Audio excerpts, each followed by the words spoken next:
Welcome back. Been a while since we've done one of these live action ones, isn't it? Welcome back to the channel. So if you've clicked on this thing, we need a question answered. So let's, as we always do, grab a drink and ask some questions. There's mine. So let's all answer the question then. Are the Dead Sea Scrolls fake? Well, if on the odd chance that you've clicked on this because you don't know what they are, or if my sexy thumbnail lured you in, let's go over two things. Number one, what the Dead Sea Scrolls are. Two, why they're being called fake and is it true? So if you haven't got yourself a drink yet, go and grab one. Hit all the subscribe likey buttons. And if you're new here, welcome. Hope you enjoy the channel. Let's get right into it then. So, what are the Dead Sea Scrolls?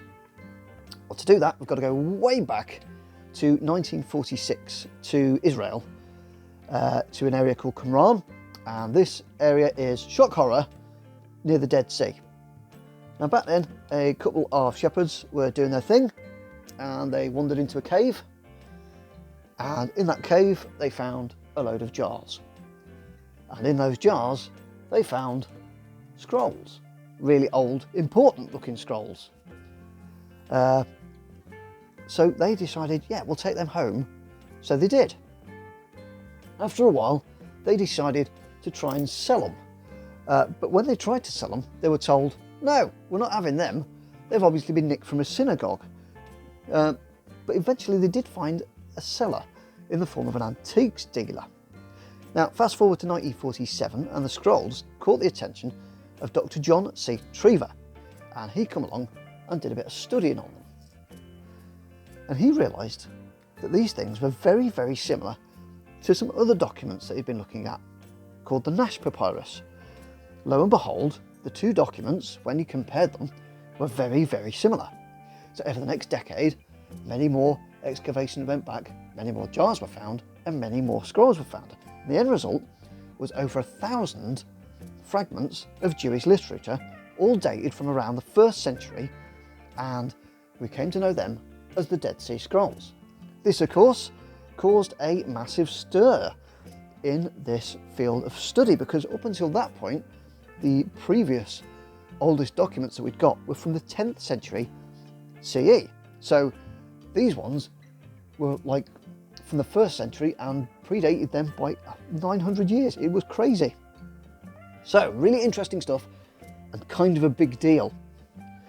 So let's go on to question 2 then. Why are they being called fake? Now this is where things get interesting. You see, the caves in Qumran were excavated, ancient scrolls recovered, but there has been a long tradition of selling crappy knockoff religious relics.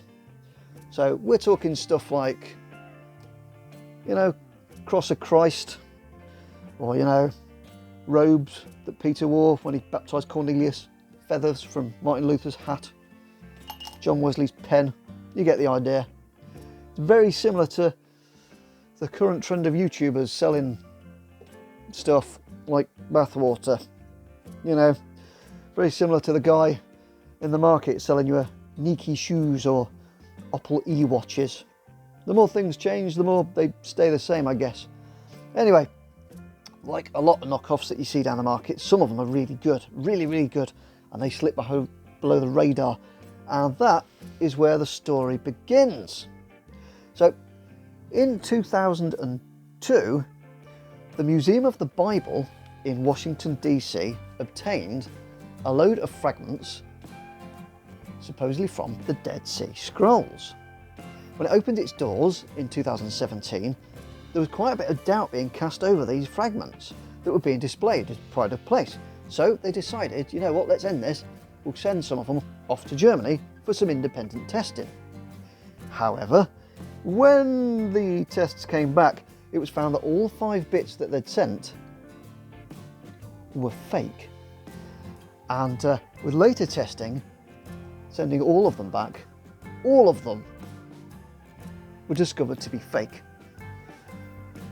But the thing is, they were pretty good fakes. These were really good fakes.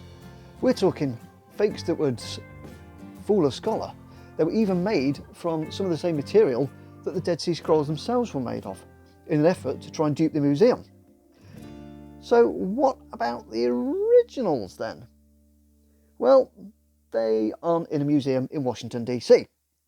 Those are stored in Israel, and they have been tested to make sure they've been the real deal for years. They've had carbon-13 testing. They've had literary, contextual testing done to them. They've had chemical analysis to make sure that they were from that area, from that time period, because they are such a big deal. They've had the crap tested out of them, to be honest, because we need to find out as much as we can about these interesting documents, because we don't even know who put them there. So, the answer to the question, are the Dead Sea Scrolls fake? Well, the ones in Washington, DC are, at least.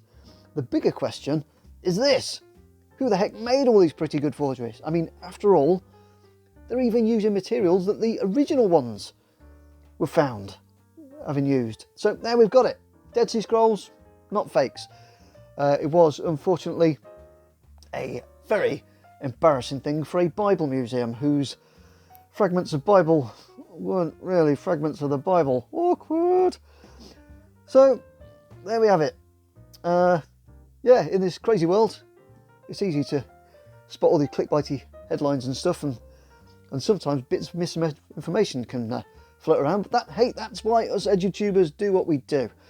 Thanks to Ancient Accounts for bringing this to my attention. I'd heard a bit about it, so actually went in a bit deeper, and this is what I've discovered. So, I hope you enjoyed this episode. In fact, next time you see one of these clickbaity headlines, I think that will be the perfect opportunity to grab a drink and start asking questions. I will see you all soon. Oh, lovely.